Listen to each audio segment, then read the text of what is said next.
I'm delighted to welcome today Kerry Madgwick, who is a holistic therapy specialist in gut health and trauma release. Welcome, Kerry. Thank you, Elaine, and thank you so much for having me. Most welcome. So, why do you specialise on those two fields, gut and trauma release? There's always interesting stories when I ask these questions for my podcast guests. Yeah, I think, like everyone, we all have a story, and I guess it's solving our own health issues that brings us to that. So mine, I guess, was my gut health and trauma that I kind of tied up. I struggled with endometriosis and with spastic colon. And I went through a number of traumatic events. So in the space of kind of 6 months, I was mugged, I was carjacked. We had our house burnt down, and we had to move country. And I never ever associated those with my health issues. And it was when we arrived in the UK, my health was okay. It wasn't perfect, and then it slowly started to deteriorate. And when I was kind of told I had to be on medication for the rest of my life, and it wasn't something that sat comfortably with me. So I started investigating what I could do to empower myself to change my health. And that's what led me to understanding that my gut health was compromised.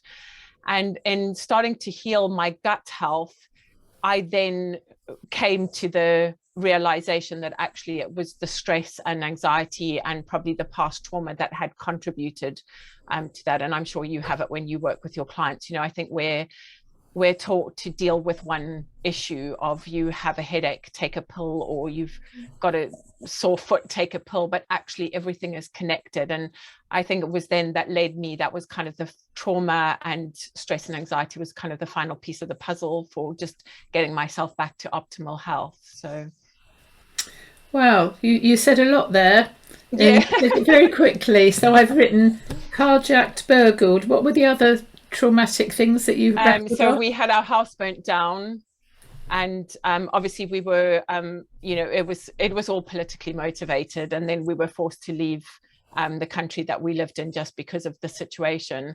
So yeah, so kind of all those happened, and I think that's it. Is we I think we kind of associate post-traumatic stress with people who've been in a war situation, which is of course very traumatic, but we don't associate post-traumatic stress with a number of life events, and they don't have to happen. Mine obviously all did happen quite close together, but they don't all have to happen that close together, and they do all have an impact when you don't deal with them, or you think you've dealt with them and don't realize that you haven't dealt with them as well as you thought you had. Mm. Absolutely spot on. And as you alluded to, when I deal with my clients, a lot of people come to me because of my cancer story, of healing from stage 4 cancer in 3 months. But whatever the condition is, there is an element, a huge element of emotional baggage that we Yeah. carry. We don't realise it, as you say. And I find with my particularly the cancer people, they could eat the right things, do the right things, the right exercise. Everything is split spot, ticking all the things. If Yeah. they've not dealt with their emotional stuff, and even, I mean, I didn't realise I'd got emotional stuff, and I can now look back on lots of things that have happened to me, and it's like they happened to somebody else. Yeah. So I have a way of dealing with things, but unless you deal with the emotional side of things, so what modalities did you find when you realised that was the missing bit for you? Where did you start? So the first thing that I did was I actually learned transcendental meditation.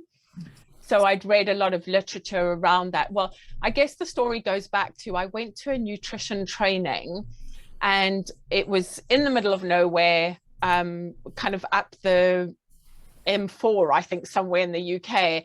And there was nothing around. And the morning was fantastic. And after lunch, the speaker started talking about chakras and emotions and how we had these energy centers in our body. And I just sat there and I think almost shut down and went, I did not sign up for this. I came here to learn about nutrition. I didn't come here to learn about all this woo-woo strange stuff. But I had nowhere else to go because I was collecting my husband in London. So I couldn't get there any earlier to pick him up from work. So I kind of sat there and went, you know what, I'm here. I might as well just have a little bit of an open mind and listen to this. And I think it was after that kind of triggered the spark, and I thought, well, maybe there is something to this. And I went and although it wasn't anything to do with chakras, I went and learned transcendental meditation. And then I was actually, there was a company who were trying to get me to buy their products, where they did, so an actual machine that you got hooked up to that measured your stress and where you were on a scale of stress. So my sympathetic and parasympathetic nervous systems were almost completely switched around. I was in so much stress. So the worst possible place you can be on the scale was where I was when they did it. And it was perfect timing, because that happened on the Thursday. I did my transcendental meditation course over the weekend. I'd been doing it for a week, and I went back and had my second session, and I went from being the worst you could possibly be to the best you could possibly be on the scale. So that for me was kind of the scientific proof that it worked. I'd read all the literature and I understood all of that. So I started my journey there. I found transcendental meditation. There were a couple of things that didn't really resonate with me. So I then kind of explored that. I did energy healing, which I absolutely loved, and I found that really resonated with me. And then went on, my dad passed away, and the kind of the meditation and the healing just then again wasn't enough. And that's kind of where I went to hypnotherapy, and then specifically to a protocol that is specifically to release trauma, that happens in a single session. You don't have to talk about the trauma, because I've then discovered, obviously with Hebb's law, the more we talk about something, the more we reinforce it, reinforce the neurons. And I realized why a lot of people who go to talk therapy, and it's nothing against talk therapy, because I know it does work for some people, but they're reinforcing their memories and their emotions, and that's why it takes them a long time to heal. And I'd been through all of that trauma that I realized, and I wanted to get better. I didn't want to keep talking about it. It happened. It was already running through my head on a daily basis. What could I have done differently? What should I have done in that circumstance? Why didn't I do this? And I'd had enough. And so that's when I did the trauma release protocol specifically. So that was kind of a bit of a long-winded journey, but like everything, I think your first step takes you to the next step, to the next step. So absolutely. So it's possible to release trauma then in just one session. That sounds remarkable. Yeah, it is incredible. And it sounds incredible, because I think we're led to believe that, trauma happens and that it's really hard to release. But actually, I'm sure you're aware that trauma happens in one moment frozen in time. And if it can happen that quickly, you can also release it that quickly. So it does sound incredible, but it works. It's amazing. And I've had amazing results with my clients. And like you, I got myself physically to a certain point and didn't realize it was the emotional stuff that was still keeping me stuck. And with my clients, that's exactly what happens. Once they release that, then I don't know, it's a funny thing that happens, I guess, in that it's just that final piece of the relaxation, the stress that's leaving your body. You're not then dealing with all kind of the stress hormones, the rise in cortisol and all of those things that just then allows the body space to heal itself, which, you've been through an incredible journey and you're aware of that if we give the body space to heal, it will heal itself.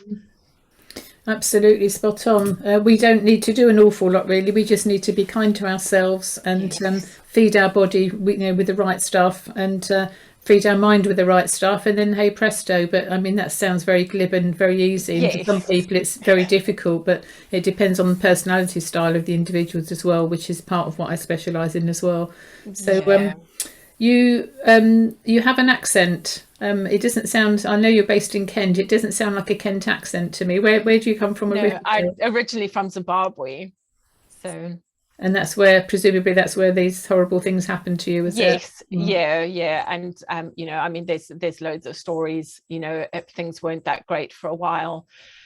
So I'm certainly not the only one, but as we all know, what happens to us is very individual. So and I always say to my clients, actually, two people can be in the same situation and two people react completely differently to that event, which depends on how good your nutrition is at the time, how good your sleep is, whether you're with someone, all of those things impact, which I know you're aware of. And I'm sure you do because you do profiling, don't you? Yes, yeah, behaviour profiling, yeah. And there is a distinct link between the different behaviours and the health outcomes, and that's why in the last few years I've got my own DISC behavioural profiling tool, but for 20 plus years I've been using somebody else's tool, and I've used it in helping teams and in the corporate environment.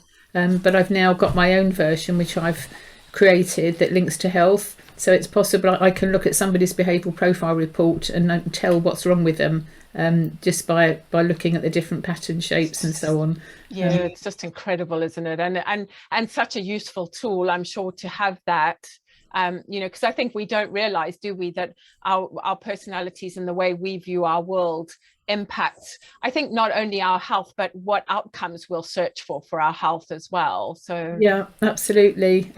Years ago I did some training with Bob Proctor, who sadly passed recently. He was a Canadian top personal development guru, and he created, he didn't create it, he spoke about the image of the conscious and the subconscious mind, and there's so many misunderstandings about what how we behave on a day-to-day basis, and how much of it is conscious and how much is unconscious or subconscious. Yes. And I'm often reminded of that. I've just recently started training. In fact, I've nearly finished it now with a coach an top American coach, looking at positive intelligence. So we have our emotional intelligence, we have our IQ. So we have our IQ, we have our EQ, and we now have PQ. So positive intelligence, which is fascinating. And that's been another bit in the jigsaw puzzle for me in helping to explain to people how our behaviours affect our health. And as you say, it's not what happens to us, it's what it's how we respond to it that makes a difference. Yeah, absolutely. I mean, I did a trauma release webinar, and I was just explaining to people who came along that the mentor that I worked with, he had a man who came to see him who had a milk allergy. And what had actually happened was, when he was younger, he tripped and fell and he spilt a glass of milk, and he got into trouble for breaking the glass and spilling the milk. Mm-hmm. And because of the way our subconscious works, and it files very specific information to keep because we all know our brain takes a lot of brain power and energy to keep it going. So it files things very succinctly, and just went milk danger. So therefore he developed this intolerance to milk, but it actually wasn't the milk at all. So once the trauma was cleared, he was absolutely fine. And I just find that so fascinating. I think I always say to people, your brain and your mind is your greatest asset, and sometimes your greatest enemy, until you know exactly how it works. So exactly. And going back to the profile stuff, I mean, that's how I got myself into trouble with stage 4 cancer, because my behaviours were leading towards burnout and overachieving and all the rest of it. But then equally, it's the thing that helped me to beat stage 4 cancer in 3 months. Amazing. So because I focused and rolled my sleeves up and got on with it. So as people know, I'm a no nonsense, straight, direct talking sort of person, and I'm not everybody's cup of tea. But that also helps me to do what I do, because I don't take on everybody else's stories and poor me, and a lot of people out there, they're continually reinforcing, like you were saying, Hebb's law.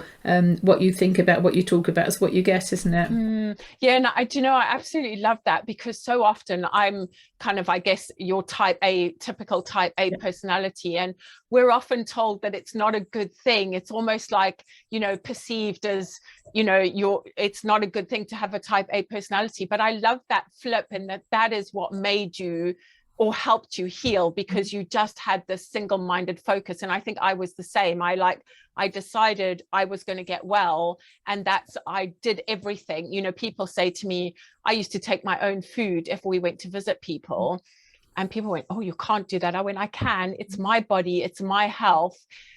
if I eat something that you've made that doesn't agree with me, I'm the one who's going to be ill for days, not you.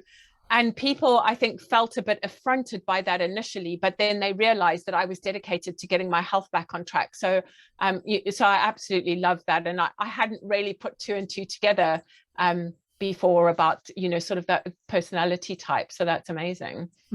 It's fascinating. I don't know anybody who looks at it in the same way that I look at it, and part that gives me a problem because sometimes people think that I'm so way out there, but actually it's just personal experience, training, and common sense. At the end of the day, when you unpack things, there's no rocket science to what I do or how either of us help people. It's just bleeding obvious, isn't it, when you sit and look at it? And I think that's the other problem that we have, is that most people are trying to find the most complicated way of doing things, because it's like, if I have a problem, there's got to be a complicated solution. And I always say to my clients, the simplest and easiest things you can do are the things that will make the biggest difference over time. If you start drinking a liter of water a day where you've drunk absolutely nothing, in a week, literally, your life is going to change, because suddenly your body's hydrated, your mind's hydrated, you start thinking differently, your body acts differently.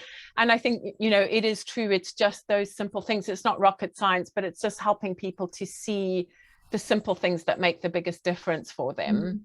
Absolutely. I've got several clients who are dealing with cancer in various different forms, and I say to them, take yourself out of all the support groups, because all you're doing is reinforcing. Look at your language. Whatever condition, I don't just help people with cancer, I help other people as well, but the solutions, as you know, are identical. Doesn't matter what the condition is, what the label is, the solutions are identical. Good water, good nutrition, good mind, etc., good environment, and so on. And I say to them, stop.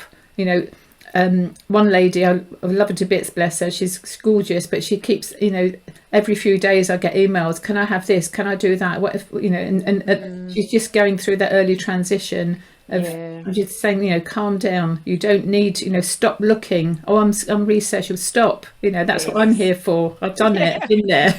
I can tell you what you need and what you don't need. I know. And and I always say to people, the stress of doing that is actually worse for you than if you just kind of had the thing that you're stressing about the most. Exactly. Exactly. Absolutely. And then when people hear, because I've had I beat kidney disease as well that I was born with, and also I've had other different forms of cancer, but when I tell people, their faces, oh, I'm so sorry, no, and they don't know how to take me, because I said, no, I've never been ill, I've not had an illness, I've just been inconvenienced. So again, it's what you said earlier on, it's how you frame things, isn't it, how you look at things. Yeah, absolutely. And I think that's so amazing, because I do, I work with some cancer patients as well, and I do find that, I think this is the thing, is people automatically, it's the word and the emotions and the connotations around it, like it's a death sentence, when it absolutely isn't. You just need to find the right way to help your body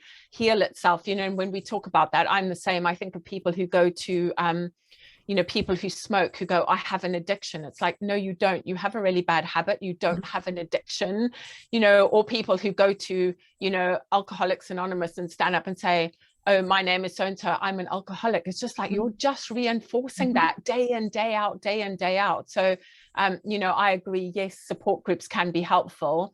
I've been part of some, done some speaking at some amazing support groups for women with breast cancer that have been really uplifting and really positive. And I've been to some, when I had spastic colon, I was part of some support groups. And as soon as I started to heal and offer advice to other people, I was actually kicked out, because people said, well, you can't say that. I went, well, I can say that. If I can give people hope that they can heal, then surely that's what we're here for, not to drag people down and keep them sick. They didn't really like that. So I think that is unfortunately the challenge with support groups, is they drag people down and keep them reinforced in their illness and their behavior. And I think validate that in a way, rather than saying, actually, as you say, pull your bootstraps up and get on with it and do what you need to do to support your body to get well. and Yeah, your mind. absolutely. You mentioned the word hope, and that's the feedback that I often get. And I've got some wonderful testimonials from families as well, where I've supported the person with the condition, and they've, the families say, you're giving us hope, and we're now all rallying round, and mum's feeling better, dad's feeling better, whoever it is, and it's the hope, because the way that people are spoken to from the medic's perspective, told they've got so long to live, and I mean, how dare they? I mean, it's just so wrong, completely wrong. But it happens, and we're here to support people and those who want to hear, but not everybody does. So no, I know. I always say, well, I'm your last resort, but I'm happy to be that last resort because I'm the one who can help you. But it would sometimes be nice if people came to us not as the last resort, But I often find that people have been through, so many processes. They're being let down by the system, and then they start looking for something, and you're like, now you're at rock bottom. And I guess maybe some people do need to hit that rock bottom to realize that the changes they need to make are urgent, and they need to make them now. But I don't know about you, but I find people who've always who come to me, they've kind of run out of options, as it were. So I always say to them, don't worry, I might be your last option, but I'm your final option, because it only gets better from here on up. So yeah, absolutely right. And it's sad. I've recently created the Perfect Health Hub, which is a monthly membership. I just created it in April 2022. So it's a self-help resource with hundreds of go-tos, downloads, all kinds of things. We've got loads of different sections on specific conditions, interviews, podcasts. This podcast will end up go in there as well, of course, as well as the YouTube channel. But it's a way for those people who aren't ready perhaps to go the full-blown whole hog mentoring program, but they want to help themselves. So there's lots of resources in there where that people can help themselves. And I think that's a fantastic resource. And I think it is that sometimes people aren't aware that there's a different way of doing things because they're not given that option. I think of myself when I started hearing about chakras, and my instant reaction was like, I don't know anything about this. I don't want to listen. But actually it is sometimes just hearing different things, and it opens your mind to what else is possible. So I think that's it, is that someone might not be ready because they may not shall we say, believe in doing something that's different to what they've been told before. But as they go through those steps and realize that the small changes make the big differences, they become more open to actually knowing that there is hope and that there is a way to heal. They just need to I always say, if you allow your body to heal, it will. That's what it's designed to do. Our bodies are not meant to keep us sick. They are meant to be well and healthy. Absolutely. And as we said before, just give it the right environment, it will heal itself. So that's fabulous. How do people get hold of you, Kerry? So my website is Kerry Madgwick, which is Madwgick is Madgwick .co.uk. It is under construction at the moment, so if everything's not there, don't panic, it will be there shortly. But they can certainly contact me through my website, and I'm mainly on Instagram and LinkedIn, and my handle on Instagram is @KerryM212, and those are kind of the best ways. I do hang around on Facebook sometimes, but not all the time. But message me through Facebook or Instagram is probably the best way to get hold of me. So fabulous. It's been lovely speaking with you. We're definitely on the same page, Kerry. Yes, lovely speaking to you, Elaine. And I think you have such an amazing story as well, and it's such an amazing resource to be able to have a podcast like this and share different ways and different modalities of healing. I always say sometimes people come through knowing they need to change their mind. Sometimes people come through needing to know they need to change their nutrition. So it's having a whole host of resources that people can dip into what feels right for them, and then they move on to kind of the whole realizing that it's a whole body healing process, not just one or the other, but it's getting started. And that's the main thing, isn't it? Is just getting that first step started that takes you on your journey to healing. So absolutely. And also realizing excuse me, it's not just a quick fix now and you go back to how you were. It's the life change. Yeah, absolutely. And you know, I think you're the same as me. It's not a diet, it's a lifestyle. You know, I say to people, don't look at this as I'm doing this for 3 months. It's like I'm doing this for the rest of my life, but I'm changing slowly over time to make those changes. And I'm sure, you know, you and I both know those clients who make those changes and make those lifestyle changes do see the difference. Yeah, absolutely. Fabulous, Kerry. Thank you very much. So Kerry Madgwick .co.uk. Yes.